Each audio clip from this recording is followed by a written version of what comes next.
In ancient times, tribes believed that they had to offer a virgin sacrifice to the sun god on every full moon night to ensure a peaceful existence.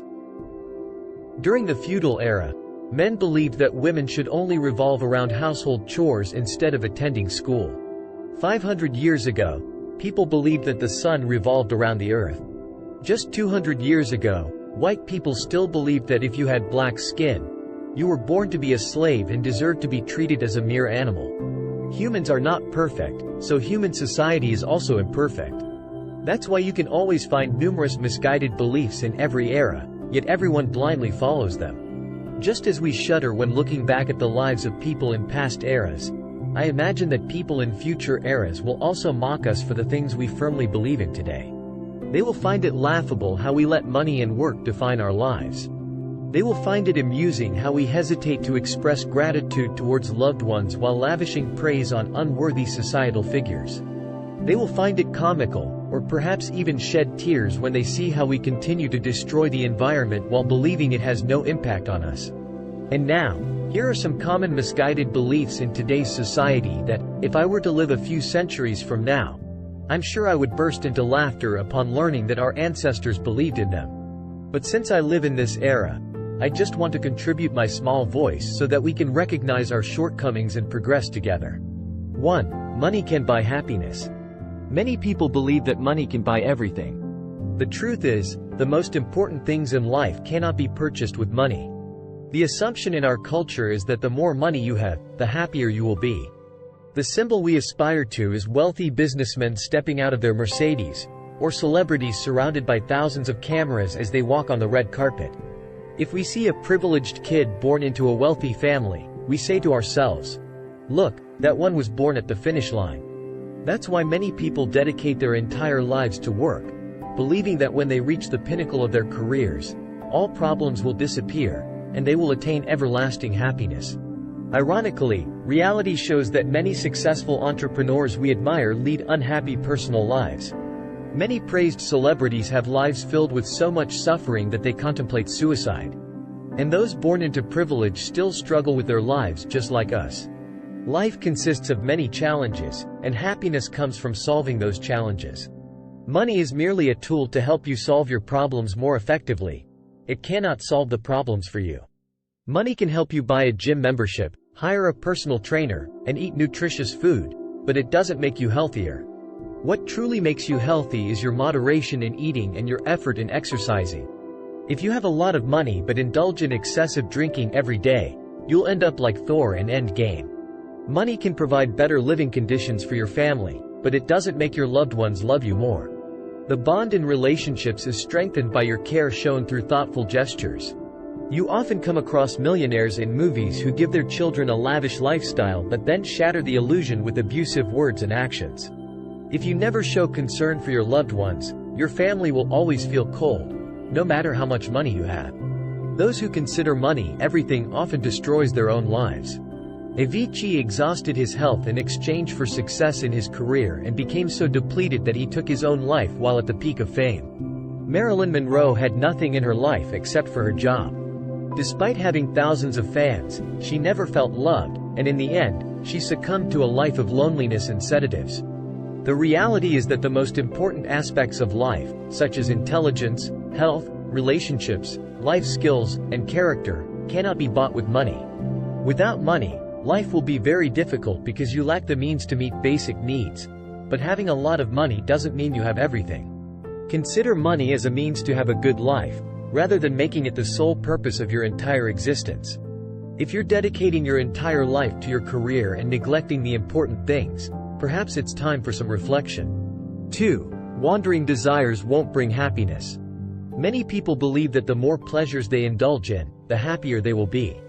The truth is that indulging in desires doesn't bring long-term happiness and often leads to suffering. We often think that the level of happiness in life is directly proportional to the amount of pleasure we enjoy. The more delicious food we eat, the more trips we take, the more shopping we do, and the more intimate encounters we have, the happier we will be. The lives of many people revolve around two things. A. Seeking pleasure. B. Earning money to afford those pleasures. However, if you pay attention, No wise philosopher has ever said, "Indulge in as many pleasures as possible, and you will find happiness." All religions also advise their followers to be cautious with their desires and not to be engulfed by them. This is because pleasure does not always bring happiness and, in many cases, it becomes the source of suffering. The first reason is that the happiness derived from indulging in desires fades over time. The first time you taste a delicious dish, it feels amazing, but by the 10th time, it becomes just like any other ordinary food. You may have been thrilled when you first got your own smartphone, but after a few weeks of using it, the excitement diminishes. Watching porn for the first time may have felt like a whole new horizon. But once you know the names of all the porn stars, adult films become as mundane as Phineas and Ferb. Not only do desires torment us by giving rise to new desires, but also the longing for something we don't have can cause suffering. When you desire to have a car, you feel miserable if you don't have it. Suppose you somehow manage to buy the car of your dreams. You will be ecstatic for a short period, and then that feeling of joy will fade away and disappear. But because you believe that indulging in desires brings happiness, you will start longing for a new desire. This time, maybe you'll want to have a house, and you'll continue to be caught in the cycle of misery. Desire, obtain, boredom, the desire for something else, new suffering. If you feel uncomfortable with your life, it may be because you are craving something you don't have. Happiness is a state of mind when we know how to enjoy our own life experiences, while desires are external to our true selves. Therefore, happiness doesn't need to be sought outside. It is within us.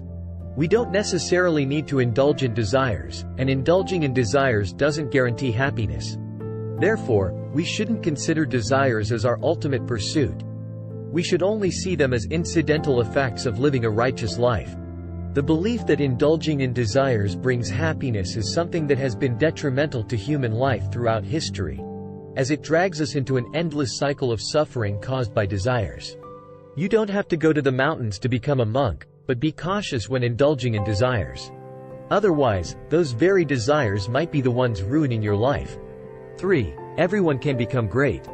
Many people believe that anyone can achieve great things. The truth is that only a few people actually accomplish extraordinary feats. The idea that we are all destined to do something exceptional has been widely accepted in our culture. You are a star waiting to shine. You were born to be great. Politicians say so. Entrepreneurs say so. Even Oprah Winfrey says so. But the notion that everyone is special seems to contradict itself. If everyone is special, then in theory, no one is truly special. If everyone can achieve greatness, then nothing is truly great. Just think about it, if everyone can earn millions of dollars every month, then what makes millionaires stand out? The law of nature is that most individuals possess similar characteristics, and only a few are exceptional. Therefore, in society, the majority of people have average abilities that are equivalent to each other, while only a few excel beyond the crowd. Out of over 300 million American citizens, less than 0.024% own assets worth over $1 billion. Among the billions of people who play football on this planet, only a few thousand have the ability to compete in European leagues. If you recall your high school class, the whole class had similar academic capabilities, and only a few students stood out. They would let the rest copy their homework. The belief that everyone is special is just a way for the self-help industry to boost our spirits. When you believe that life is only worthwhile if you achieve greatness, you are essentially saying that the majority of people, including yourself, are terrible and useless. And from an ethical standpoint, you have embarked on a rather dark line of thinking. A good life is not extraordinary, but a life of utmost effort. If you don't put in the effort, that's not good. But if you give your maximum action and the results are still average, that's perfectly fine. Because in nature, that's normal. 4. The crowd is not always right. Many people believe that whatever is believed by the majority must be true. The truth is that the crowd often gets it wrong. Why did people living 500 years ago believe that the sun revolved around the earth? Well, because the church and everyone around them said so. And the one person who said otherwise was just burned at the stake. So, it must be true. Humans are social creatures, and we are heavily influenced by the herd mentality. We all tend to choose what is believed by the majority. If society values money as the highest goal, then we are willing to devote our entire lives to making money. But if the majority always makes the right choices, then the world should be extremely perfect by now, shouldn't it? If the majority lived the right way, then we should see happiness flourishing in every corner, instead of a continuous rise in depression and lifestyle-related diseases. We are often less intelligent than we think. The biological nature of our species often leads us to make simple decisions based on instincts rather than rational thinking. Instinct helps us make good choices in simple matters, such as entertainment, where content with many likes on social media tends to be the most interesting and humorous. Since choosing something for relaxation is instinctive, the crowd often makes good choices. But in complex areas that require rational thinking, such as career choices or how to live our lives, the crowd still relies on instincts and often makes suboptimal choices. The majority of students sell their youth cheaply to Facebook and TikTok instead of developing career skills. Most adults have the habit of drinking instead of exercising. Most of society spends their entire lives chasing money rather than pursuing things of greater value. Believing that the crowd is always right is also an instinctive choice rather than a rational one. If you also believe that money or material pleasure is the most worthwhile pursuit, I guess you haven't seriously thought about it. You simply believe what the crowd believes. But exceptional individuals are often the ones who go against the crowd in important aspects of life, rather than standing in line with the mistakes of the times. Any notable figure you know lives by their own standards, rather than following those around them. This doesn't mean that antisocial guys running around the streets bare-chested with helmets on are doing the right thing.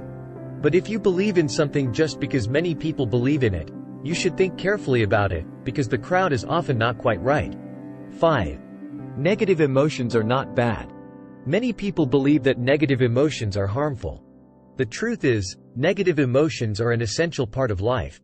In today's society, thanks to the masterpieces of consumer culture and glamorous social media, a whole generation have been convinced that experiencing negative emotions like anxiety and boredom is abnormal. Every time you look at your Facebook, everyone there seems to be having an amazing time. Hey, 8 people are traveling across Asia this week. A bunch of friends just posted pictures of a fancy dinner date at a Michelin-starred restaurant with their partners. Someone just made $2 million by creating an app. Meanwhile, you're just at home knitting sweaters for your cat. This makes you start to believe that feeling positive is normal while feeling negative is abnormal. Calm down, my friend. The human brain's ability to experience emotions was formed during a time when our ancestors lived in trees and ate bananas instead of rice. And it has been naturally selected over millions of years of evolution because negative emotions are highly useful for our lives. Negative emotions are reminders from the brain that something is off balance, and they create motivation to make beneficial changes. Sadness after failures helps you adjust your behavior to avoid repeating mistakes. Loneliness after a breakup helps you avoid foolish actions in subsequent relationships. Uncertainty about life's crossroads drives you to reflect more deeply to make the best choices. If you don't feel sad after each failure, you will continue to harm yourself. If you don't feel lonely after a breakup, you will keep breaking relationships. If you don't feel a little uncertain in your 20s, you will continue to bury yourself in games and porn instead of self-improvement and pursuing meaningful things. Of course, not all negative emotions carry such significance. Sometimes, they are simply fleeting thoughts in your mind. But one thing is certain, negative emotions are not as harmful as successful speakers claim.